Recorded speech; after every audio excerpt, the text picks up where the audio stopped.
साथियों नमस्कार। हमें ये समझना बहुत ज़रूरी है कि सकुलेंट्स होते क्या हैं, कि सकुलेंट्स और कैक्टस ये होते क्या हैं। सकुलेंट्स का मतलब है फुल ऑफ जूस, ये समझ लिए संक्षेप में। फुल ऑफ जूस यानी जूसी, जो जूसी होते हैं जिनके अंदर पानी भरा रहता है, पानी को स्टोर करने की क्षमता होती है, वो हमारे सकुलेंट प्लांट्स होते हैं। इनकी नेचर को देखते हुए हमें इनमें क्या करना है क्या नहीं करना है उसके ऊपर चलिए बात करते हैं। तो सबसे जो पहला पॉइंट हमारा आता है वो आता है सनलाइट का। इसको जनरली कहते हैं ये इंडोर प्लांट है। इंडोर प्लांट तो है लेकिन इंडोर में बहुत इसे केयर की ज़रूरत रहती है। और आउटडोर में ये एक्चुअली इसको सूरज चाहिए, 5-6 घंटे सूरज की धूप इनको चाहिए। और तो इसको ये सूरज इन्हें धूप पसंद है, तो ऐसी जगह पे इनको हमें रखना है जहाँ सनलाइट मिलती हो। सकुलेंट जो है फुल सनलाइट को बहुत पसंद करते हैं, तो हमें सनलाइट, जैसे हमारे ये जो मैंने अभी जेड प्लांट है, अडेनियम है, ये जो क्रासुला है, एलोवेरा है, ये क्लांचो है, ये जो हमारे एचिवेरिया, एओनियम, ये जो हमारे हैं ना, जो फ्लैशी लीफ जिनकी होती है क्योंकि पानी रखते हैं, तो इनको सनलाइट पसंद है। और 5-6 घंटे की डायरेक्ट सनलाइट इनको मिले तो बहुत अच्छे चलते हैं। तो इसमें हमें पहला पॉइंट इसका यही है कि इनको सनलाइट हमें देनी है 5-6 घंटे। साथियों, जैसे कि एक थंब रूल है सनलाइट के लिए, और वो सब्जियों में हम सामान्यतः लागू करते हैं, वही थंब रूल सनलाइट के लिए जो हमारे नए ग्रोइंग पौधे होते हैं जिनका हमने प्रोपेगेशन अभी अभी कुछ दिन पहले ही किया है, उन पे ये खास करके जो हम करते हैं वो उन पे खास करके लागू होता है। वो ये है कि जैसे सीडलिंग जो होती है, तो 1 दिन की सीडलिंग को हम क्या कहते हैं, सनलाइट कितनी मिलनी चाहिए, 1 घंटा। अगर 2 दिन की सनलाइट है तो 2 घंटे, 3 दिन की सीडलिंग है तो 3 घंटे। तो जितने दिन की सीडलिंग होती जाती है उतने घंटे हमें सनलाइट उसको देते जाना है। तो और फिर 5-6 घंटे पर हम जैसे बड़े पौधों को कह रहे हैं 5-6 घंटे, तो 1 हफ्ते को हमें ये क्रम अपनाना है कि हमारी जो सीडलिंग्स है उसको उसके दिन वाइज उतने घंटे इनको सनलाइट देना चाहिए। दूसरा साथियों जो इम्पोर्टेंट पॉइंट्स इनके लिए है वो है पानी, क्योंकि इनके पानी ये जूसी ऑलरेडी होते हैं, पानी भरा रहता है, तो पानी में भी 1-2 इसके थम्बलों रहे। तो इनका ये पानी डिपेंड करता है सीजन पे। जैसे विंटर में एकदम बहुत कम पानी इनको चाहिए होता है क्योंकि डोरमेंसी में ही चले जाते हैं, डोरमेंट होते हैं हमारे ये पौधे, डोरमेंसी से। लेकिन स्प्रिंग और समर इनको पानी चाहिए, लेकिन ओवर वाटरिंग इसमें नहीं चाहिए। हमें इसके 3 तरीके अपना के देखना चाहिए। एक तो अपनी जो मिट्टी होती है इसकी, उस मिट्टी में आप ये जैसे देख रहे हैं, इसमें उंगली से इसके अंदर, उंगली से हम उंगली डाल के इसके अंदर देख सकते हैं कि आप इसमें उंगली डालेंगे उससे देख सकते हैं कि इसे पानी की ज़रूरत है कि नहीं है, इसकी मिट्टी सूखी है क्या। तो दूसरा मॉइस्चर मीटर अगर आपके पास है तो मॉइस्चर मीटर से भी हम इसको देख सकते हैं।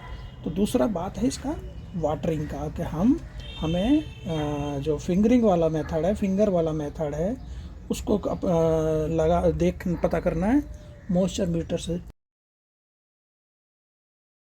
साथियों, सबसे इम्पोर्टेंट जो बात आती है इसके सॉयल मिक्स तैयार करने की। हमारे कैक्टी और सकुलेंट के लिए जो सॉयल मिक्स है, सॉयल कैसी होनी चाहिए, तो मोटा सा इसमें भी एक थंब रूल मैं आपको बता दूं कि हमें 40% आप गार्डन सॉइल लीजिए, 40% गार्डन सॉइल, 40% ले लीजिए सैंड, और 10% में हमें पेबल्स लेने हैं या जो हमारे स्मॉल कॉर्स रॉक्स होती हैं उनको ले लीजिए, और 10% लेना है हमें वर्मी कंपोस्ट। और इसमें क्या नहीं लेना है, लेना है हमें कोकोपीट बिल्कुल नहीं लेना है, क्योंकि उससे नमी बनी रहती है और इनको नुकसान हो जाता है। तो कोकोपीट या वर्मिकुलाइट, पीट मोसिस ये नहीं लेना है। हम पेबल्स, स्मॉल कोर्स रॉक्स और परलाइट यूज कर सकते हैं, वर्मी कंपोस्ट यूज कर सकते हैं, गार्डन सॉइल और सैंड यूज करेंगे।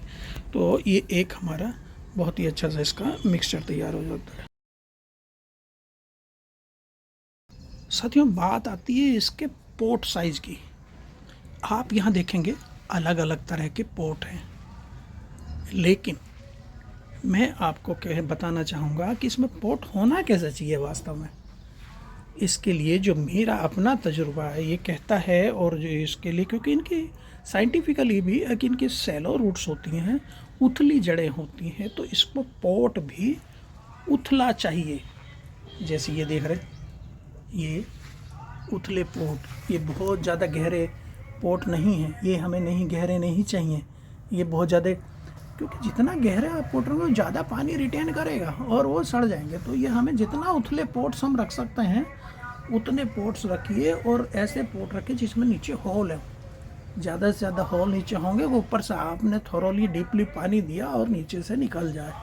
तो हमें पोट जो है लेना है वो हमें जो सैलो पोट लेना है, फैला हुआ।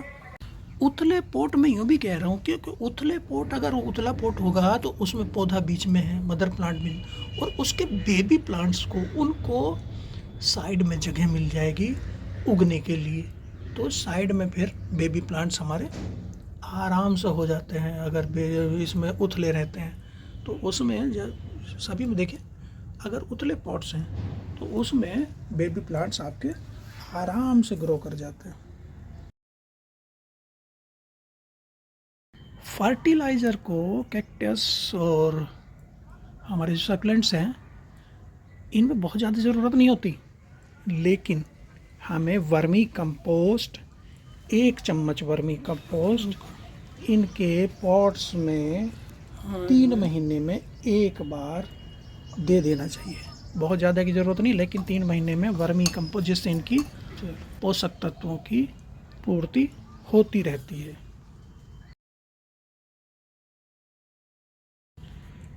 जहाँ तक इनके पेस्ट कंट्रोल की बात है, तो इनमें मिलीबग की समस्या कभी कभी आ जाती है।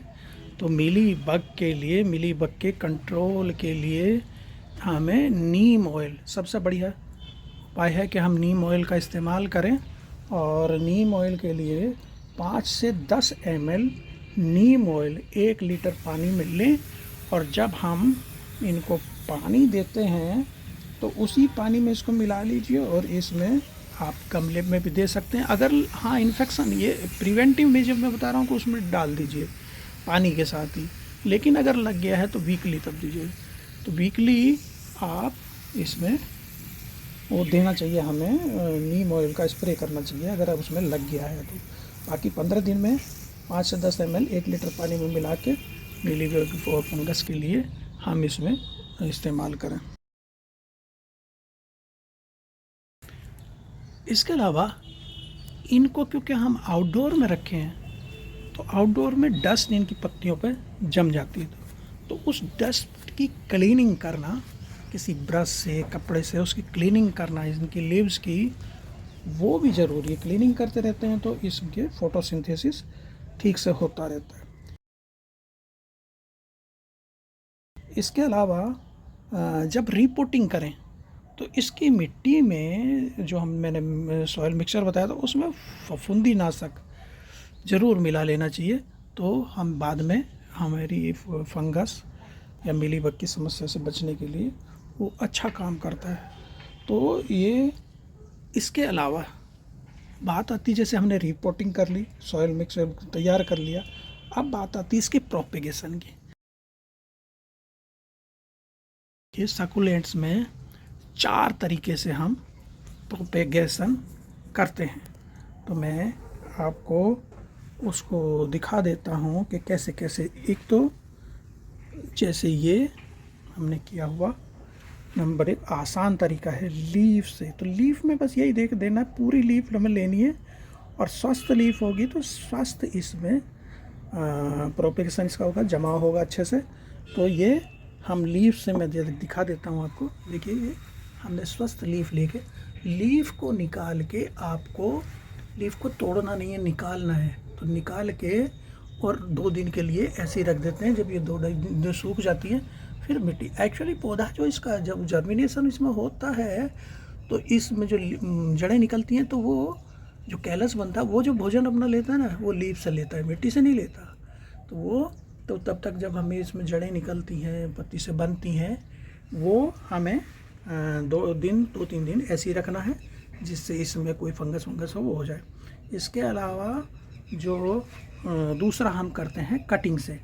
कुछ पौधे हमारे जो ज़्यादा बढ़ जाते हैं और वो लटकने लगते हैं, जैसे ये सेडम में मैं बता दूँ आपको, ये अभी तो ये ठीक है क्योंकि हमने इसमें काट दिया है, और काट के वो साइड में निकलते रहते हैं, साइड में निकल, हम जो फालतू निकलते हैं तो उसको हमें कटिंग से, इस तरह ये कटिंग से हमने छोटे, जो आप छोटा गमला देख रहे हैं, छोटे पोट में हमने कटिंग से लगाया हुआ है। ये देखिए, ये जब ज़्यादा बढ़ जाते हैं तो लटकने लगते हैं। तो कटिंग को में भी ऐसी कटिंग को हमें कुछ दिन सुखाना है, 2 दिन, और फिर इसके बाद हमें इसको लगा देना है। तो ये जो हमारे पौधे होते हैं ये जब ज़्यादा बढ़ जाए तो इससे कटिंग से हम लगा देते हैं। तो दूसरा मेथड हमारा कटिंग से हो गया, और एक लीफ से मैंने बताया।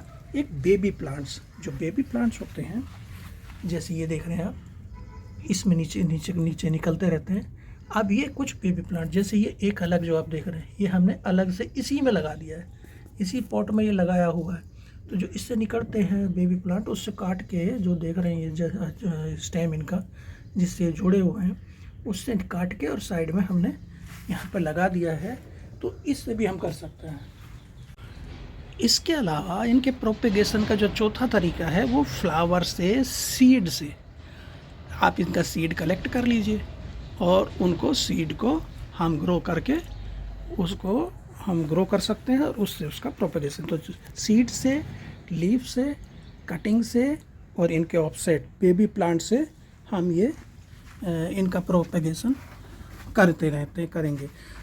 तो जैसे ये मैंने बताया, देखिए कटिंग से इसका एक हमने ये यहाँ पे तैयार किया हुआ है, लीव से, ये लीव से तैयार किए हुए हैं। तो इसमें अगर आप ये देखेंगे, ये लीव से जो तैयार किए हुए हैं, इस तरह हम लीव्स को इसमें लगा लेते हैं।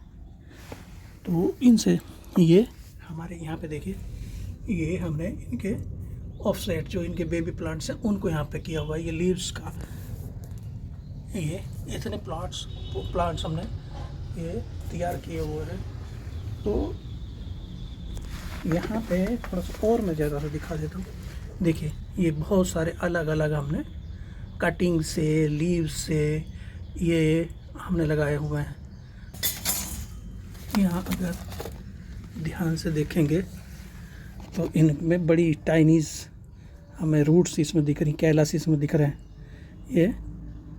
ये तैयार हो गए।